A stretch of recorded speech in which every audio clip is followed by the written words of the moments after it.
I'll be real, I did not expect to be on time today. Yo, what's up? I I uh I'm back.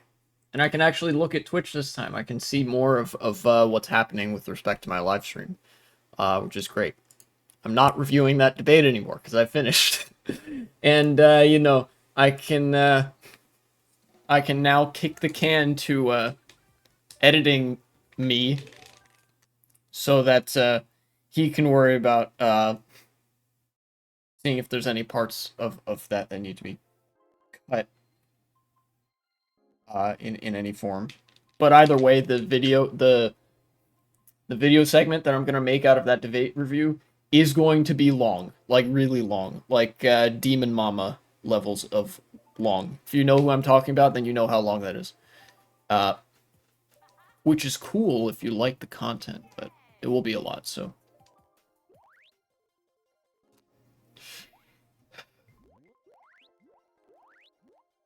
anyway, I'm keeping in mind what other chatters have told me, that there's not many people online in Custom Track Worldwides this time of day. But I'm going into it all the same. If this doesn't pan out, I can always look at regular Worldwides like I did last time. This is a weird angle. I'll just do that. And I can actually have my text file list of things that I had in mind that I wanted to say some things about. There's a few political things, but most of them have the added benefit of being very funny. Uh, Partly because they're unprecedented, and one of them because, like, if you described it to me, I legitimately would not believe you.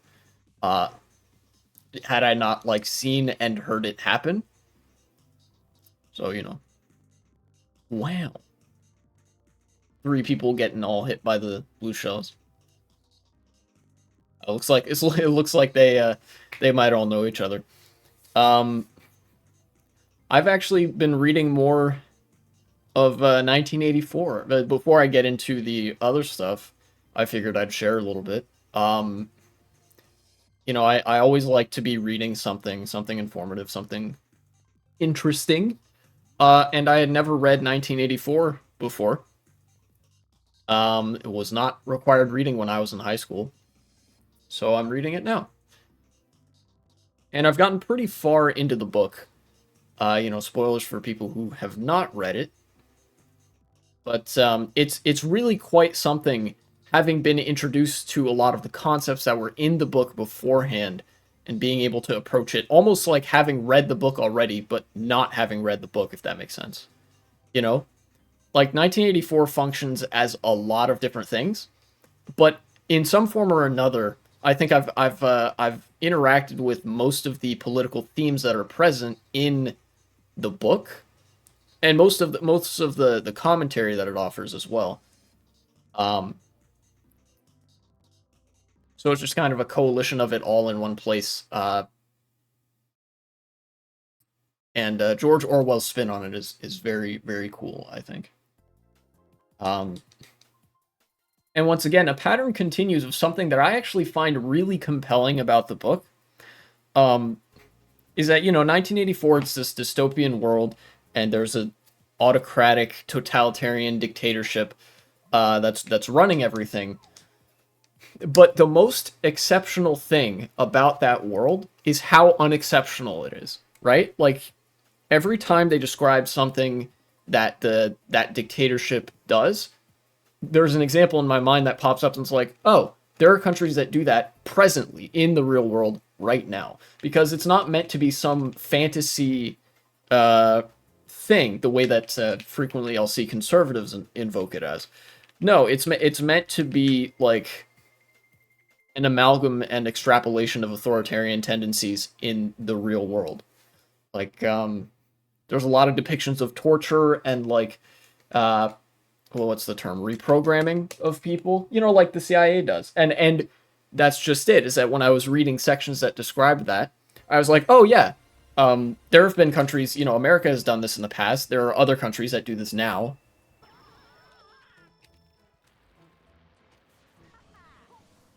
Um,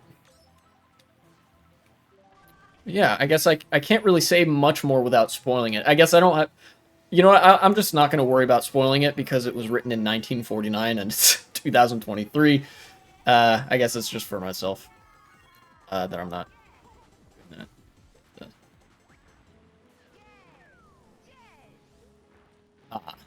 Not quite. I tried to get him.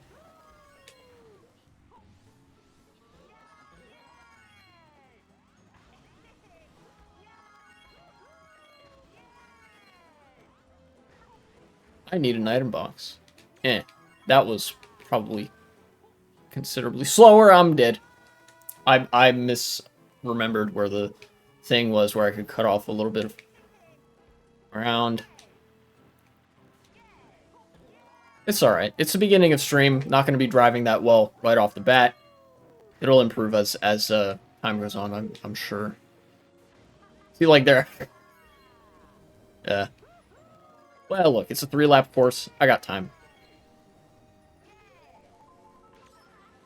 There we go. Just do a little something like that. And we're good.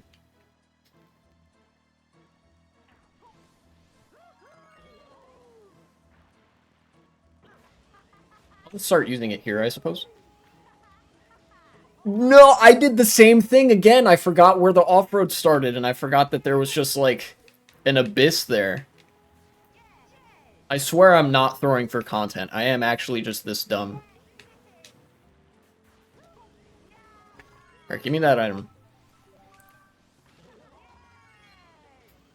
I almost made the same exact mistake again.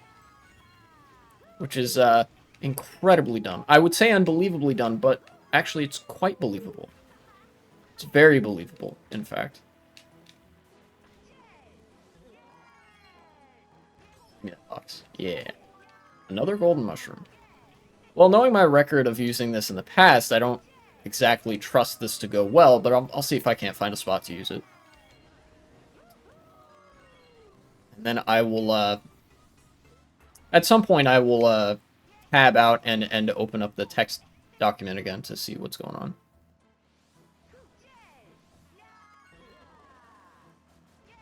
Oh, dude, that's got to be super underrated shortcut potential there.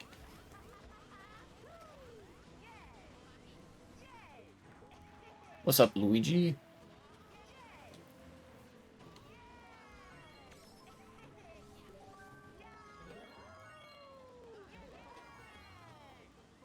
Nice.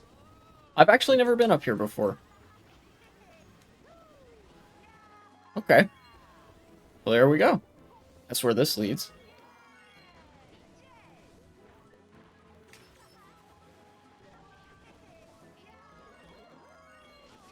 Ah, oh, God damn it, Luigi.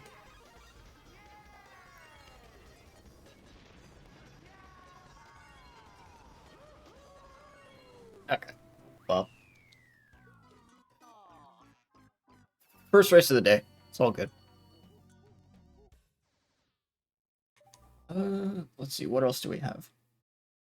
What did we have? Oh, yeah. You know, there's a decent chance that even if you're not into politics, you've seen this, which is, some guy blew up his house. Like, actually blew it up. His house exploded. It's gone. And what's more than that, it was actually in my city. I heard it. It was a few days ago. In the evening. And I remember hearing what sounded like a truck crashing. And I was like trying to figure out what was going on. And then like we're going looking outside, we're thinking like what was that? And then we look on Twitter and somebody's reporting, yeah, this guy blew up his house. Apparently some guy not too far from here, it was only like a few blocks. Like I've walked on the street where that guy's house used to be. This guy apparently had gone absolutely bonkers, was doing all sorts of conspiracy bullshit, and thought like his neighbors were out to get him and like whatever. And got hold of a flare gun and started like shooting flares into the neighbors' yards, right? Into the front yards of his neighbors and stuff. And so they predictably they called the police on him because he's going crazy. He's gonna seriously hurt somebody. Um, and so the police kind of surround this guy's house. And what's one thing that's critical to mention is that it's not just his house. It's a duplex, which means that, like, if you've ever seen those tiny little houses that look like just a cube with a roof on top of it, imagine you cut that in half, and then you put a wall in the middle, and then that's the kind of duplex we're talking about. So there's a family next door to him. Of course, they were evacuated, but he, after being surrounded by the police, he went back inside and started shooting the flare gun inside his own house. And he hit a gas main. And then just like that, he's gone. No more. Evaporated and shit.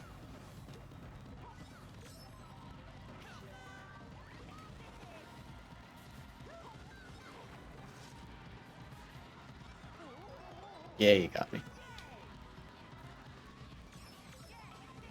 Which is wild. But what's even crazier, or what's even funnier, I guess, luckily the other family, the family next door, was not hurt. They did lose a lot of personal possessions, which is very regrettable. But what's funnier is that, like, as is the case with a lot of suicide bombers and mass shooters and, like, you know, people who generally have a screw loose, there's a manifesto. There's always a manifesto, right? And of course, that was also the case with this guy. He released a manifesto about, like, some conspiracy shit.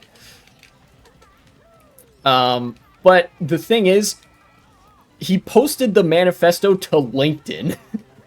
This guy, like, most people, you think, like, oh, they posted this to Facebook, or they posted it to, like, Twitlong, or they posted it to 4chan, you know, average Nazi posting hours. This guy apparently was, like, a different kind of conspiracist altogether. My man was literally putting tinfoil over his windows to block the government radio waves or some shit. And posted the manifesto to LinkedIn, and then blew up his house with a flare gun. That was it.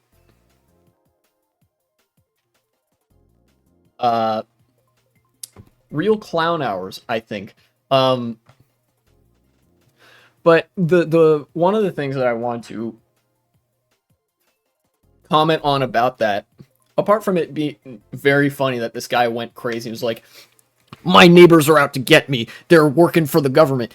It's Arlington. You're not special for figuring this out. We're right next to DC. And also, no, they're not out to get you. I live next door to somebody that used to work for the NSA. They're not out to get me, even though I am positive I would have been on a list. Thank you. That's not how government surveillance works. And then people, like, of course, people were like, wow, that's bad. You know, you should, like,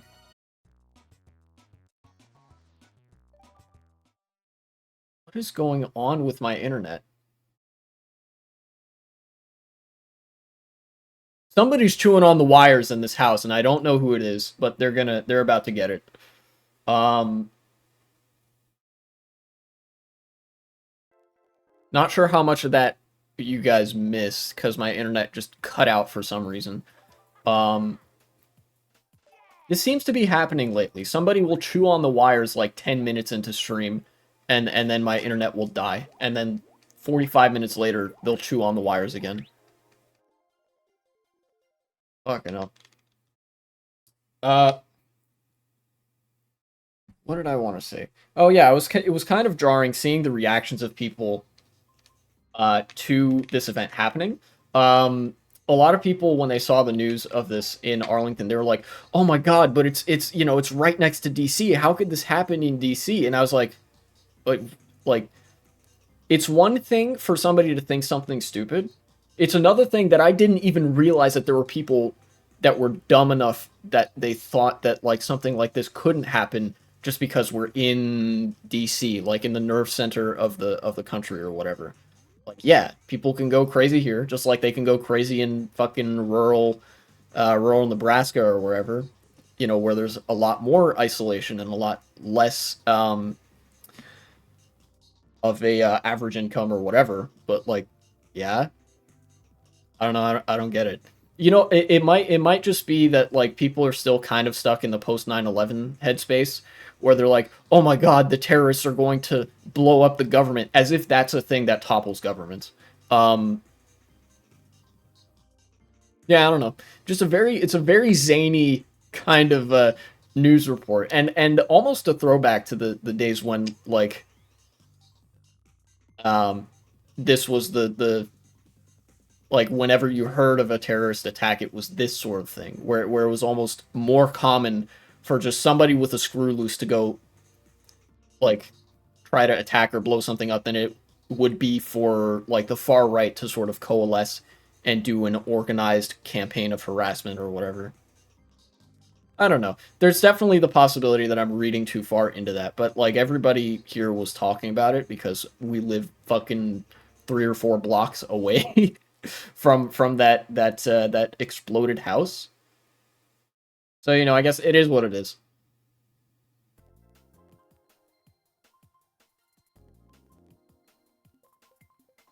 And apparently they've like cordoned off the whole street there. I don't know. I hope they fix whatever infrastructure problem was wrong there because it like under ordinary circumstances, if you fire a flare in your house, yeah, that's dangerous, but it wouldn't necessarily blow up the whole house, right? Like it would need to hit a volatile source of gas, which isn't usually present. Somebody's chewing on the goddamn wires again.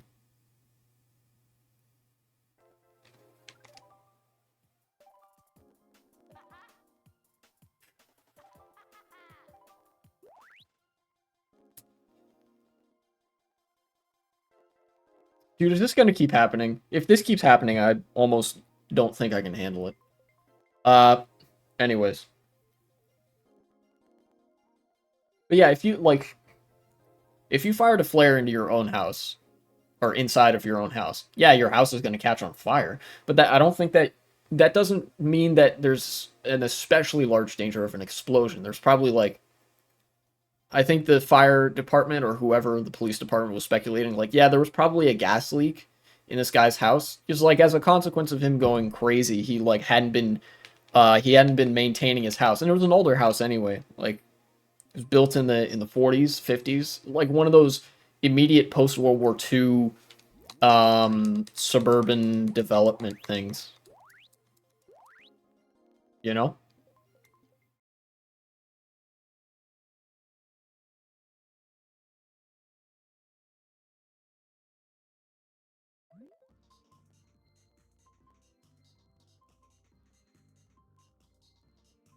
But, you know, life goes on.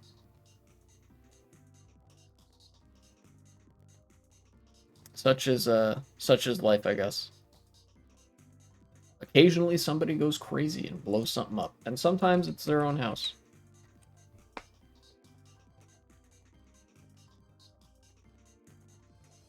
You know, it just occurred to me that this might be like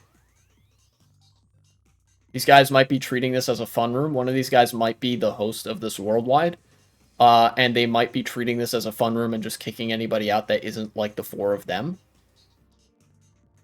Um, in which case, fuck you, make an actual fun room and don't do this on a publicly accessible server, because I will keep joining and you will have to keep kicking me.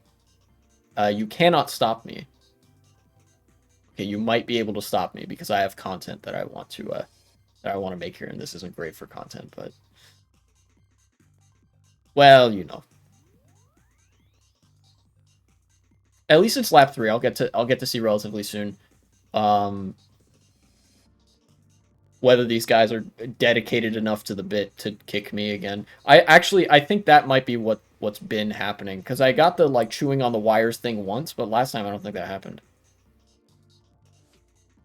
Please wait a moment. Yeah.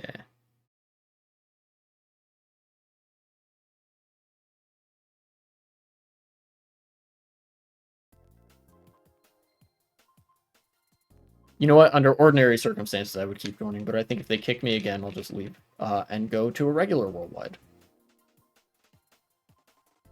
But the hope is that was just a coincidence. Yeah. Oh, okay, yeah, some of them left now. Nice.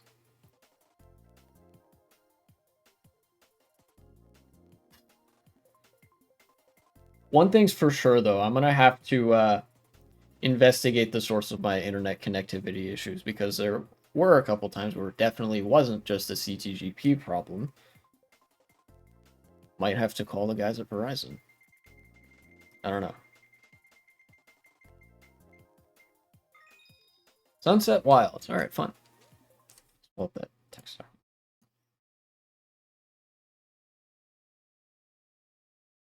So that's the funny news. Or that's part 1 of 2 of the funny news.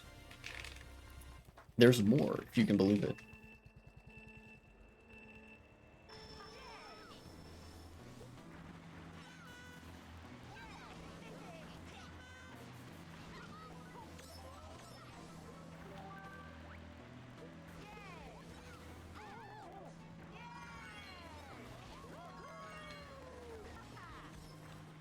I didn't get a box.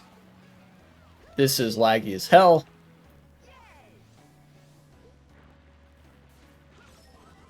I swear this isn't my connection. Like, or maybe it is, I don't know, but... Christ. I don't even know what place I'm in.